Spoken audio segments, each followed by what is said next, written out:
მოგესალმებით. დღეს ჩვენს განმარტებით გამოშვებაში საბერძნეთის სიდიდით მეორე ქალაქის თესალონიკის საოცარ სამყაროში გადავეშვებით.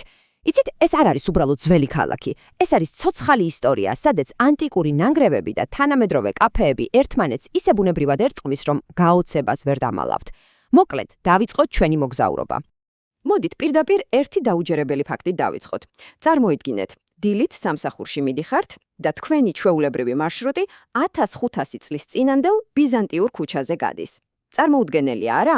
ქალაქის ახალი მეტროსადგურის გათხრებისას პირდაპირი გაგებით მთლიანი, იდეალურად შემონახული ბიზანტიური ქუჩა იპოვეს და დღეს მგზავრების სამსახურში წასვლისას ფაქტობრივად საუკუნეების წინანდელ ისტორიას უვლიან გვერდს. აი ეს არის თესალონიკი.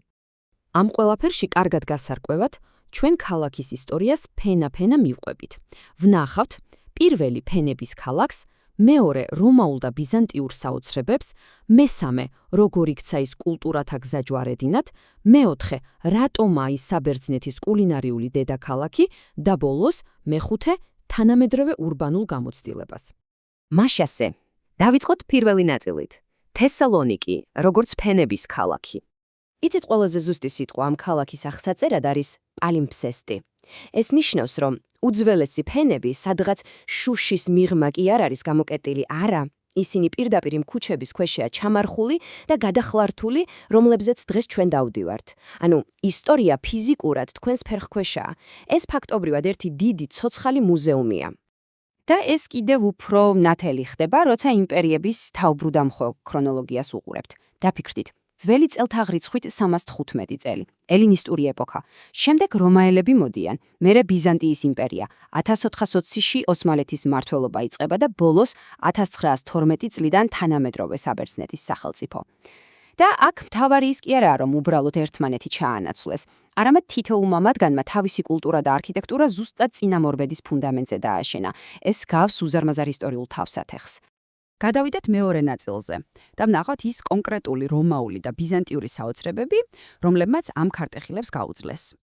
ამ ისტორიული გადამუშავების ალბათ ყველაზე შთამბეჭდავი მაგალითი როტუნდაა. უბრალოდ დაუკვირდით ამ მასიურ ნაგებობას.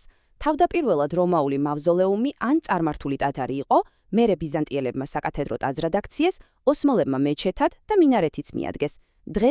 დღეს ის მუზეუმი და ეკლესიაა. ფაქტობრივად ერთ შენობას 4 სრულიად განსხვავებული სიცოცხლე აქვს გამოვლილი, მართლაც საოცარია. მსგავსი კონტრასტი გვაქვს წმინდა დემეტრის ეკლესიაშიც.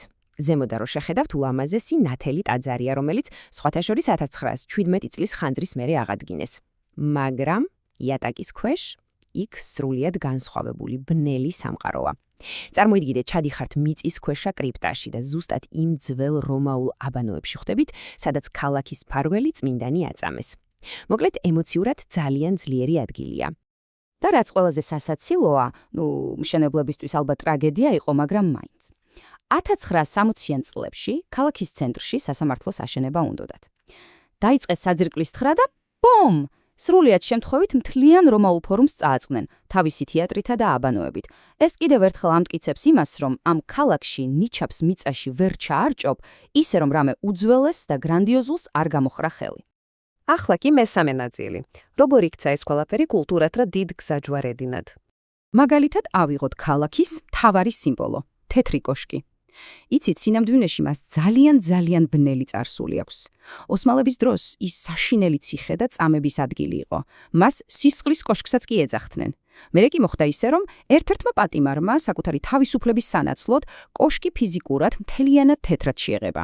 დღეს იქ თანამედროვე მუზეუმია, მაგრამ ეს გადაღებვის ისტორია ზუსტად ასახავს, თუ როგორ იცვლება აქ ყველაფერი. თუ ქალაქის ხმაურს გინდათ გაექცეთ, აუცილებლად უნდა ახვიდეთ ზემოთ, ანოპოლიში. ეს იგივე ზემო ქალაქია. იქ მოხვედრისას ისეთი შეგრძნება გაქვთ, თითქოს დრო გაჩერდა. ვიწრო მოკირწყლული ქუჩები, ბიზანტიური კედლები, ძველი ციხესიმაგრე. თითქოს პატარა მყუდრო სოფელია ქალაქის თავზე. და დამიჯერეთ, მზის ჩასვლისას იქიდან ოლიმპოს მთაზე ისეთი ხედი იშლება, რომ უბრალოდ სიტყვებს ვერ იპოვით. და კიდევ ერთი უმნიშვნელოვანესი ფენა. ოსმალეთის ეპოქაში აქ ესპანეთიდან და პორტუგალიიდან დევნილი სეფარდი ებრაელების უზარმაზარი ტალღა შემოვიდა. მათ ფაქტობრივად ახალი სიცოცხლე შეძძინეს ქალაქს და საუკუნეების განმავლობაში მისი იდენტობის განუყოფელ ნაწილად იქცნენ. თუ ოდესმე ჩახვალთ, ებრაული მუზეუმის მონახულება ნამდვილად ღირს, რადგან იქ ეს ტრაგიკული, მაგრამ ამავდროულად ძალიან საინტერესო ისტორიაა შემონახული. გადავიდეთ მეოთხე ნაწილზე. და ალბათ ყველაზე გემრიელზე, საბერძნეთის კულინარიული დედაქალაქი. დიახ, მთელი ეს ოსმალური, ებრაული და ბერძნული კულტურების მიქსი მხოლოდ შენობებს კი არ ეტყობა, არამედ პირდაპირ აისახება იმაზე, რასაც თეფშზე დაგიდებენ. ერთ-ერთმა მოგზაურმა ზუსტად თქვა: ტურის შემდეგ სრულად მივხვდი, რატომა თესალონიკი კულინარიული დედაქალაქიო. მართლაც აქაურ გემოებს ვერც ატენში ნახავთ და ვერც კუნძულებზე. ეს არის რაღაც სრულიად სხვა დონე. მოდით პირდაპირ მოგცემთ იდეალური დღის რეცეპტს. ნაბიჯი პირველი. შედიხართ კაპანის ბაზარში. იქაური ყველისა და სანელებლების სურნელი უბრალოდ გაგაგიჟებთ. ნაბიჯი მეორე. აუცილებლად ხაზს ვუსვამ, აუცილებლად უნდა იპოვოთ და მიირთვათ თბილი, ახლად გამომცხვარი ბუგაცა. ეს ისეთი უგემრიელესი ადგილობრივი ღვეზიელია. და ბოლოს, ნაბიჯი მესამე. საღამოსკენ ჩადით ლადადიკას უბანში.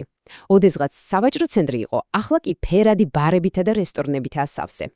და ბოლოს, მეხუთე ნაწილი, თანამედროვე ურბანული გამოცდილება. რას ნიშნავს იყო დღეს ამ ქალაქში?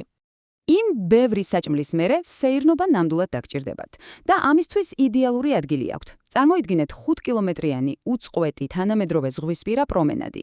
მიუყვებით თერმაიკოსის ყურეს, სუნქავთ ზღვის ხაერს, სხვათა შორის აქვეა ის ცნობილი ინსტალაცია კოლგები, რომელიც ალბათ ყველას გინახავთ ფოტოებში. ძალიან მაგარი ადგილია განსატვირთად.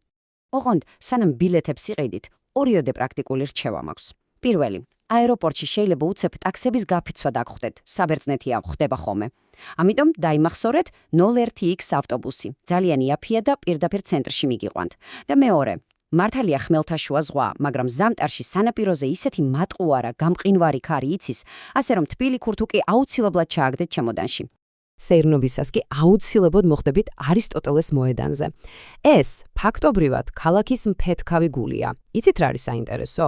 1917 წლის იმ საშინელე ხანძრის მერე, როცა აქაურობა ფერფლად იქცა, ფრანგმა არქიტექტორმა ერნესტ ებრარმა ის თავიდან დააპროექტა. მან აიღო ძველი ბიზანტიური სტილი და დასავლურ არქიტექტურას შეურწყა. გამოვიდა უზარმაზარი, ღია, ზღვისკენ მიმართული სივრცე, სადაც დღეს მთელი ქალაქი იღრის თავს. საბოლოო ჯამში თესალონიკში ჩასვლა ჩვეულებრივი მოგზაურობა არა. ეს ფაქტობრივად დროში მოგზაურობაა. ამიტომ ერთ კითხვას დაგიტოვებთ საფიქრალად. ქალაქში, რომელსაც 2300 წლიანი დაგროვილი მოგონებები აქვს, თქვენ რომელ ფენას აღმოაჩენთ პირველს?